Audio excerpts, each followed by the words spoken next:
Olá, pessoas. Mais uma semana aqui no seu Política e Cotidiano.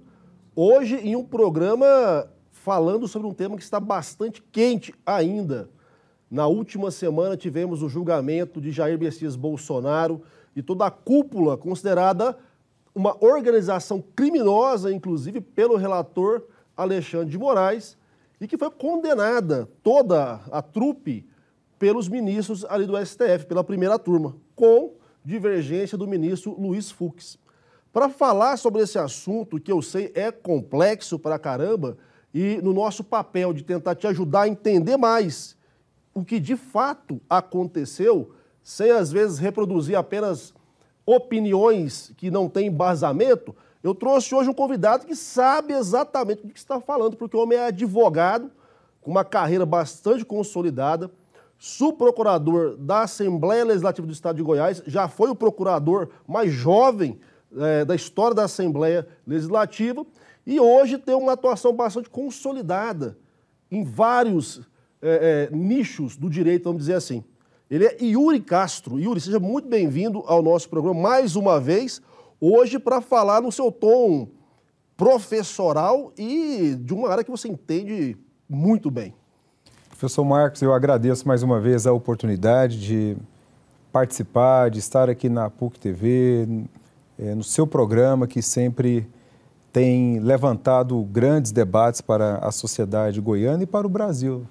Eu costumo dizer que a sua apresentação, o seu jornalismo, a sua comunicação já extrapolou, professor, há muito tempo, apenas os limites do nosso estado de Goiás. Eu quero lhe parabenizar por tudo que você tem feito e provocado, principalmente para os nossos jovens, que é entender o contexto político e social sob aquela perspectiva mais isenta, mais imparcial, mais distante e realmente informativa.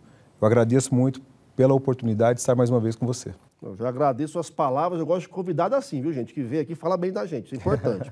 Yuri, a nossa audiência é formada de um grupo bastante eclético, né? Como você falou, a gente tem uma juventude que nos acompanha, o pessoal das universidades, temos o pessoal um pouco mais de idade, que gosta aqui da programação da PUC TV, empresários, donas de casa, pessoal da feira, os feirantes me acompanham já há bastante tempo, eu recebi muito feedback do pessoal que trabalha nas feiras, agradeço muito a audiência de vocês. E é um pessoal que é bombardeado com uma série de conteúdos. Eu gosto de falar conteúdos porque nem tudo que a gente recebe pela internet é informação. Então, eu quis trazer você aqui, que é possui notório saber jurídico, para ajudar o pessoal a entender. Esse julgamento que ocorreu na semana passada, Yuri, que veio a condenar o Jair Bolsonaro. Há quem fala que não seguiu o rito, há quem fala que foi tudo dentro das 4 linhas da Constituição, mas qual é a sua percepção de quem de fato trabalha nessa área e entende os processos do judiciário? Professor, primeiro eu quero dizer que eu conheço esse processo por dentro, porque eu advoguei no 8 de janeiro para algumas pessoas que acabaram, de certa forma, sendo envolvidos dentro daquela narrativa de um suposto financiamento, de uma eventual prática ali, de um alinhamento político-social para a prática de um eventual golpismo no nosso país. Então, lá no processo, nós já apresentávamos ao ministro relator, à Suprema Corte, alguns apontamentos de ordem teórica, de ordem processual, que é justamente essa incompatibilidade do Supremo Tribunal Federal ter se tornado a instância originária, inicial, para a apuração desse fato. Então, eu acho que a maior crítica que se tem hoje é isso. Será que o Supremo Tribunal Federal realmente é a instância adequada para julgar este fato, este processo? E o Supremo Tribunal Federal decidiu, de forma unânime, que ele era ou é o órgão competente para julgar os atos praticados ali no 8 de janeiro. Esse é o primeiro aspecto de ordem teórica. Quando a gente fala de aspecto processual, eu gosto de trazer o exemplo da estrutura de uma casa. O que é o aspecto de ordem processual? Processo é uma construção. É a ordem cronológica ideal de uma engenharia para você construir aquela base que dá ali sustentabilidade ao telhado da casa que você coloca. Então, trazendo um exemplo de forma clara, é como se o processo do Bolsonaro tivesse começado pelo telhado e não pelo alicerce, entendeu? Então, essa é a crítica que a sociedade faz. Mas o Supremo Tribunal Federal, dentro de uma interpretação constitucional, certa ou errada, é o Supremo Tribunal Federal quem faz a última leitura da Constituição Federal. Definiu que realmente ali o Supremo Tribunal Federal era o órgão competente para julgar este caso e diversas outras pessoas. Definida a competência, definida a estrutura que ergueu a casa, nós vamos analisar agora os móveis dessa casa. Se esses móveis são bonitos ou se são feios. Se eu tenho uma decoração adequada para absolver ou se aquela decoração é feia ao ponto de condenar aquelas acusações que foram ofertadas e apresentadas não pelo ministro Alexandre de Moraes. Isso é importante se dizer, mas inicialmente pela Polícia Federal, que fez uma investigação, que foi endossada pelo Ministério Público, pela alta cúpula do Ministério Público, que é a Procuradoria-Geral da República. Então, há uma investigação da Polícia Federal, a mesma Polícia Federal que o Estado, que o brasileiro sempre honrou, dizendo que ali havia um indício de uma prática criminosa. Esse indício de prática criminosa vai para o Ministério Público, para a Procuradoria-Geral da República. E o Procurador-Geral da República, fazendo a análise daqueles fatos, apresenta uma denúncia ao Supremo Tribunal Federal. E eu vejo aqui, professor Marcos, uma injustiça que tem sido cometida em relação ao ministro Alexandre de Moraes.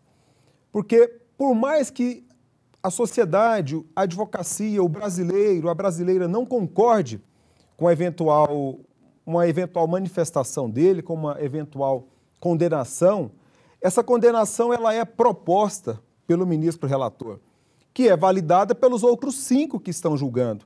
Ou seja, ele não tem uma liberdade, uma independência para julgar sozinho. Isso é apresentado, é uma proposta.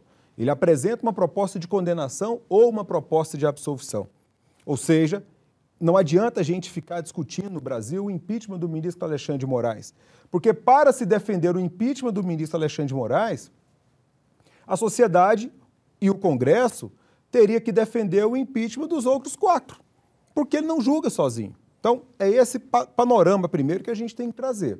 Só para aproveitar essa sua fala, Yuri, para quem está em casa acompanhar também o raciocínio, o que me dá um pouco de medo, eu posso dizer, é que, como você falou, né, as pessoas podem gostar e podem não gostar da maneira como algum dos ministros, agora dessa vez está sendo o Alexandre de Moraes, mas vamos lembrar, já teve um ódio coletivo pelo Gilmar Mendes, já teve um ódio coletivo pelo Toffoli, já teve um ódio por todos, né? A população, a depender de quem está no holofote, vai amar ou vai odiar aquela pessoa.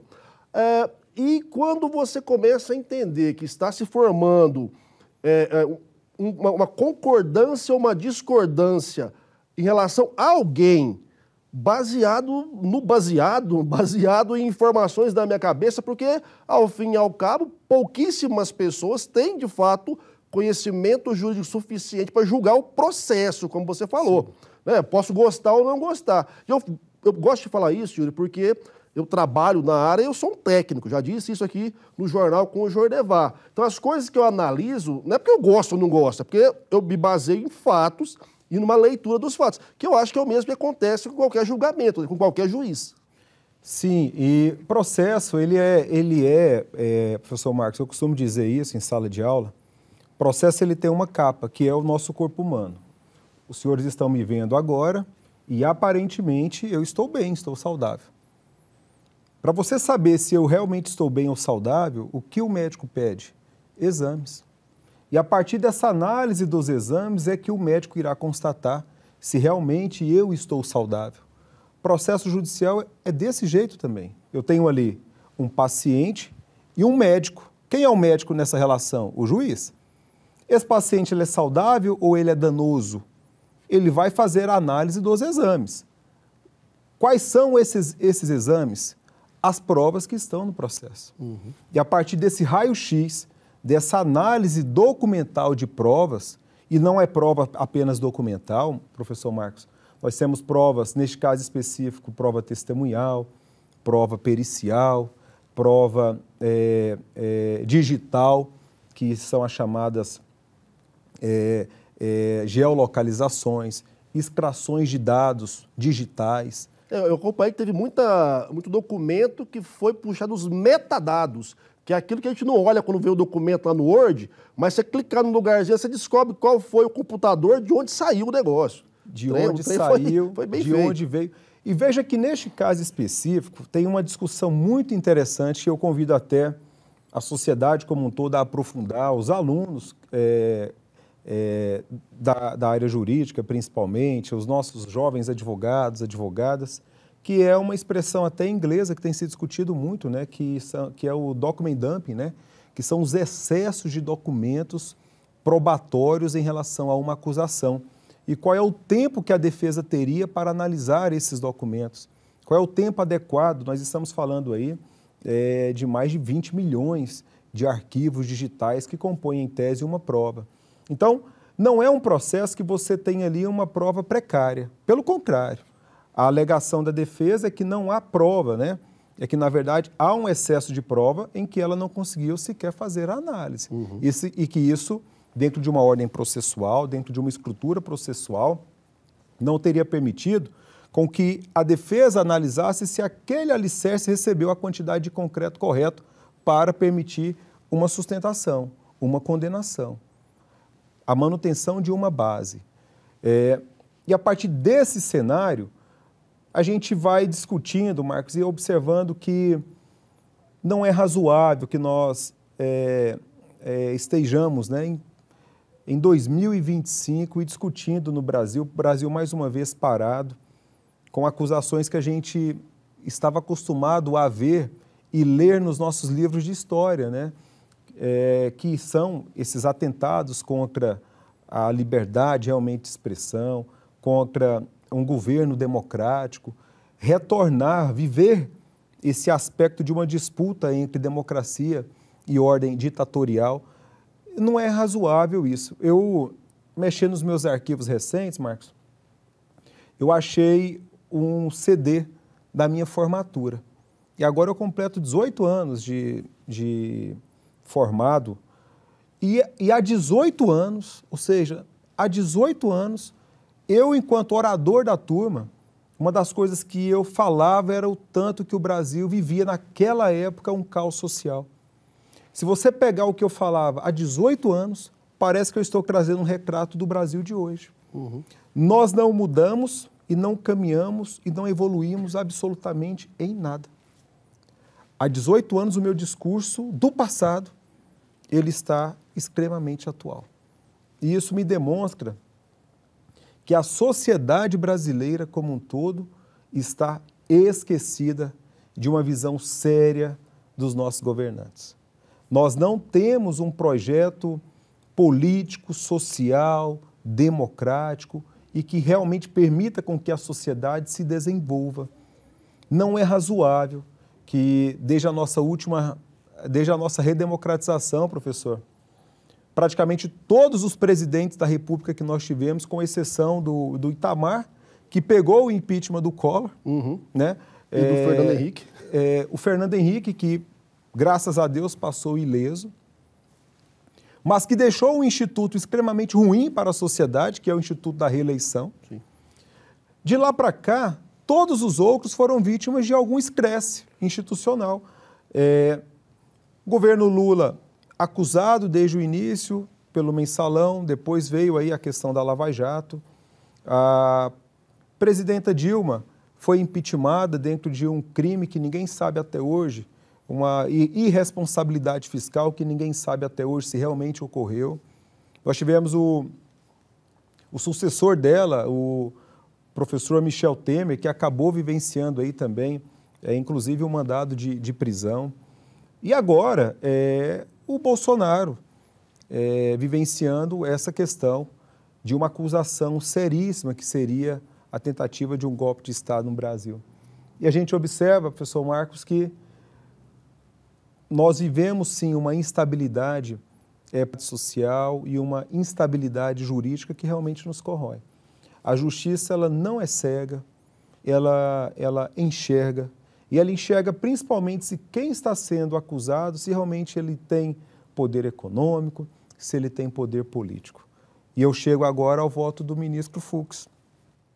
Esse, de fato, ele causou um pouco de espanto, porque, pelo que eu pude acompanhar, eu acompanhei, eu tenho essa coisa, eu acompanho esses julgamentos do Supremo já há muitos anos, desde a época lá do impeachment da Dilma.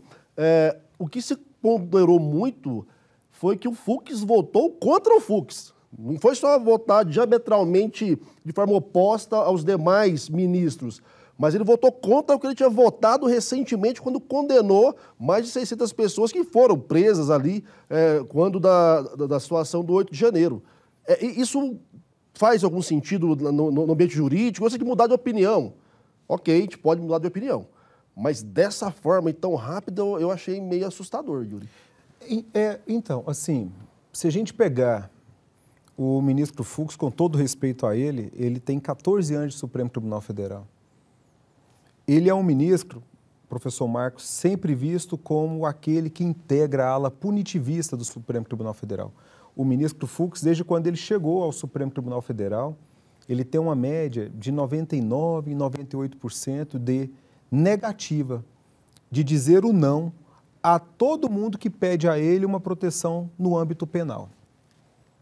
É o mesmo ministro que já manteve presa uma mulher porque ela furtou um pacote de bolacha para a filha que estava com fome e ela não tinha recurso financeiro para comprar.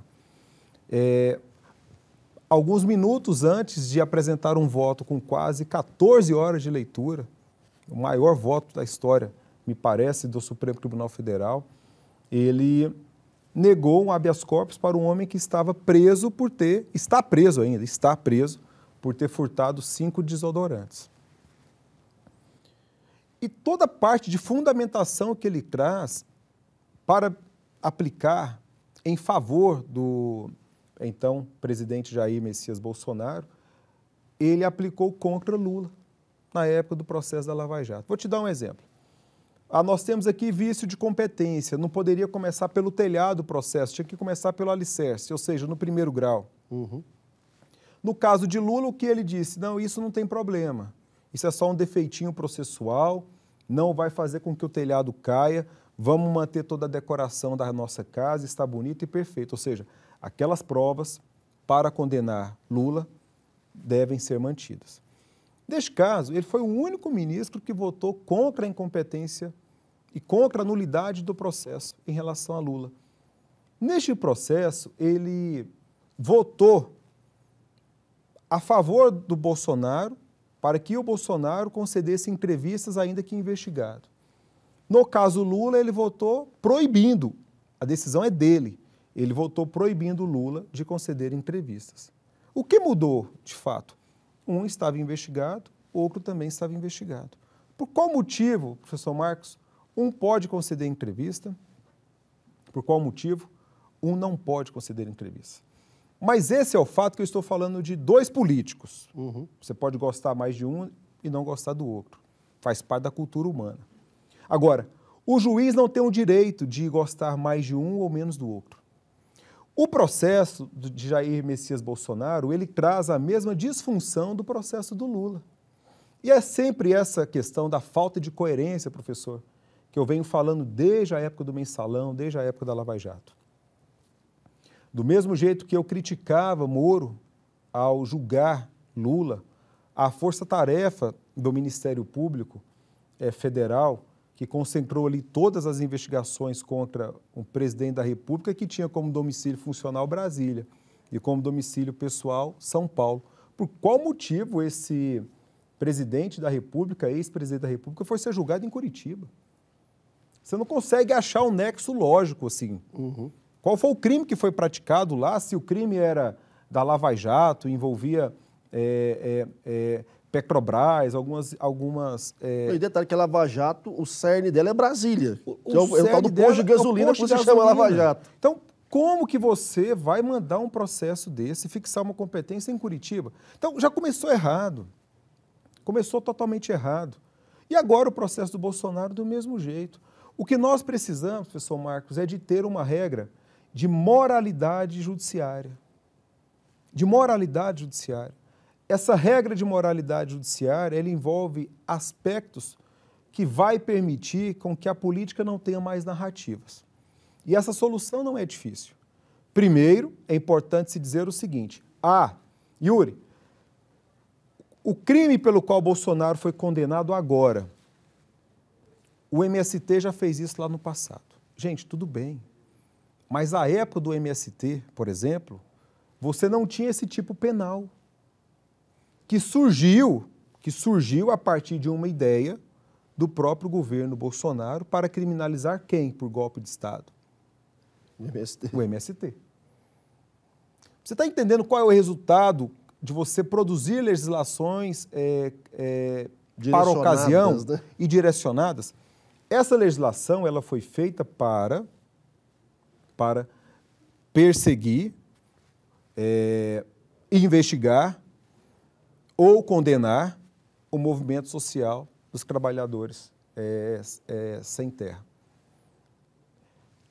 Quem faz o autógrafo dessa lei são 4 pessoas que estão condenadas hoje. Jair Messias Bolsonaro, enquanto presidente, ele sanciona a lei. Anderson Torres e mais 2 outros, acho que o Walter Braga Neto e o Paulo Sérgio Nogueira, uma coisa assim, que assinam o autógrafo de sanção presidencial da lei. A lei, por si só, professor Marcos, ela é uma aberração em si. Você tem 4 tipos penais que são a mesma coisa. Eles se repetem, com penas que se repetem. E detalhe, não há uma ação direta de inconstitucionalidade discutindo isso. Ou seja, o partido do presidente da República bastaria fazer o quê? Do ex-presidente da República, Jair Messias Bolsonaro, dentro de uma técnica judicial, dentro de uma prerrogativa que os partidos políticos têm, bastaria a ele ingressar com uma ADI no Supremo Tribunal Federal, dizendo o quê? Esses tipos penais, eles estão dentro um do outro. Então, assim, não fizeram isso. Uhum. Até conversando, certa feita, com o próprio senador Wilder, eu disse isso aí, falei senador, por que o Congresso, por meio de uma lei ordinária simples, já que vocês estão dizendo que o ex-presidente da República está sendo perseguido, por qual motivo vocês não alteram a lei? Bastaria, Marcos. Quem faz lei... revoga. São os legisladores, né? Porque quem está em casa nos vendo, o Alexandre de Moraes não faz lei, o Flávio Gino não faz lei, o Fux não faz... Quem faz lei é o parlamento. E aí, se o parlamento, inclusive, é formado por uma maioria, uma grande maioria de apoiadores do Bolsonaro, comeram bola. No mínimo, deixaram passar uma coisa que não poderia, já que já são contrários a isso desde o início, né? E aí, Yuri, só para emendar a sua fala... Vamos lá, a gente tem essa relação, são os políticos que fazem as leis que os juristas vão defender, acusar e vão se fazer cumprir e vão julgar. A matemática é essa. Sim. Mas você trouxe um fato agora. Essa construção de leis direcionadas por interesses meramente políticos e não sociais, não em prol de melhorar a vida da sociedade, mas por interesses particulares ou de grupos. Isso é um risco muito grande para a própria democracia, não é? Com certeza, porque você não resolve de forma programática, de forma racional, os problemas que a sociedade realmente enfrenta. Veja que o ex-presidente da República está tomando uma condenação de 27 anos de prisão e a base política dele não se movimentou para resolver o problema jurídico que existe. Nem por meio de uma ação constitucional, nem por meio de uma mudança legislativa ou de um aperfeiçoamento legislativo. Aí você vai me dizer assim, professor Marcos, Yuri, mas por que eles não fizeram isso? Porque se eles fizessem isso, eles perderiam a narrativa. Sim. A narrativa do quê? Da anistia. Porque o ex-presidente da República, ele não está inelegível por esse processo. Ficará agora por esse processo. Mas ele está inelegível desde 2023 por uma decisão do Tribunal Superior Eleitoral que está transitada em julgado. Essas alterações legislativas em que você traz uma conformidade para o sistema jurídico não resolveria o problema dele, que é o quê? A inelegibilidade, a possibilidade dele voltar a concorrer. Entendeu? Yuri, e para não corrigir o problema legislativo, que poderia beneficiar mais de 2.000 pessoas que foram alvo dessas operações, com reduções de penas adequadas. Se você for lá na minha rede social, você vai perceber que eu já criticava essas questões lá atrás, antes do Fux votar no caso Débora. E por que eles não fizeram isso antes? Porque essas alterações legislativas não resolveriam o problema de ordem eleitoral. Só a anistia realmente resolve a questão eleitoral. Mas, professor Marcos, a alteração legislativa não deixaria com que Débora tivesse ficado mais de ano presa. Com que várias outras pessoas que estavam ali e que foram encaminhadas para aquela situação de forma manipulada tivessem permanecido presas por mais de ano. Então, essas pessoas elas foram manipuladas no 8 de janeiro e elas foram manipuladas, utilizadas de novo para fins de bode expiatório, para justificativa de anistia. Porque se eu resolvo o problema da liberdade delas, eu perdi a narrativa da anistia. Então, veja o que é o jogo político. Pelo jogo político, eu condenei e deixei milhares de pessoas presas, centenas de famílias foram arruinadas, vários negócios deixaram de existir por causa disso, porque eu queria, como pauta nacional, apenas uma anistia. Isso é muito cruel, professor Marcos. De fato, você traz uma perspectiva que merece a reflexão de todo mundo que está em casa agora assistindo a gente, que vai ver depois no YouTube, que vai ver os cortes nas redes sociais, porque é muito complexo quando formamos uma opinião muito dura, muito agressiva, muito beligerante às vezes, mas sem ter a compreensão dos porquês, né? Sem entender o problema no seu cerne. Né? E, infelizmente, a gente é bombardeado o tempo todo com conteúdos, repito isso, que acabam direcionando as nossas reações, interpretações, muitas vezes condutas de maneira equivocada, gerando, inclusive, violência. Infelizmente, cada vez mais gerando violência. Mas, Yuri, a gente está chegando no final do programa e eu preciso que você me ajude a deixar para a nossa audiência um caminho, um direcionamento para poder enxergar todo o processo político e jurídico e, principalmente, para se preparar para o ano que vem, que é o ano eleitoral. Professor, eu acho que, da minha visão, sendo muito racional, a sociedade brasileira ela precisa parar de agir politicamente como nós agimos dentro dos estádios de futebol. As pessoas elas precisam saber que política não é torcida, política é projeto, e projeto para você, cidadão, para você, cidadã.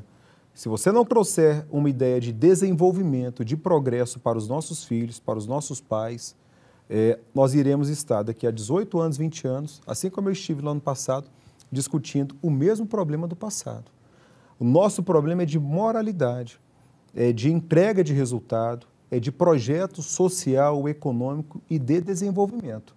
O problema nosso, professor, não é só o executivo. O problema nosso, o maior problema nosso, está no Congresso Nacional, nas pautas que não desenvolvem o nosso país. A gente tem que parar de ser utilizado como massa de manobra. Esqueçam direita, esqueçam esquerda. Pensem em você. Pensem na sua comida, na sua oportunidade, no seu bolso. Olhe para a sua conta bancária agora e veja se ser de direita ou de esquerda você colocou o dinheiro no bolso que vai pagar o seu boleto amanhã. É isso que a gente tem que pensar. Se a escola do seu filho melhorou, se o emprego que você trabalha melhorou, se a sua oportunidade melhorou, se o seu ônibus que você andou hoje, se ele está mais confortável, se ele está mais digno. Por que nós não temos trens e metrôs no Brasil, no estado de Goiás, por exemplo? Será que há um lobby do setor do transporte público que não permite com que a sociedade goiana, por exemplo, tenha acesso a um transporte mais digno? É isso, professor, que eu acho que o brasileiro, o goiano, a goiana, precisa parar de ter amor por políticos e começar a se altamar. Não, a ter uma visão mais digna para ele mesmo. Você trouxe agora uma perspectiva que vai nos obrigar a ter outro programa para falar dela, porque esse não vai dar, porque infelizmente nosso tempo está estourado. Mas você pode ter certeza, você que está em casa, o Yuri vai voltar aqui para nós falarmos, inclusive, dessas perspectivas sobre como fazer uma política que, de fato e de direito, atenda às demandas da nossa sociedade.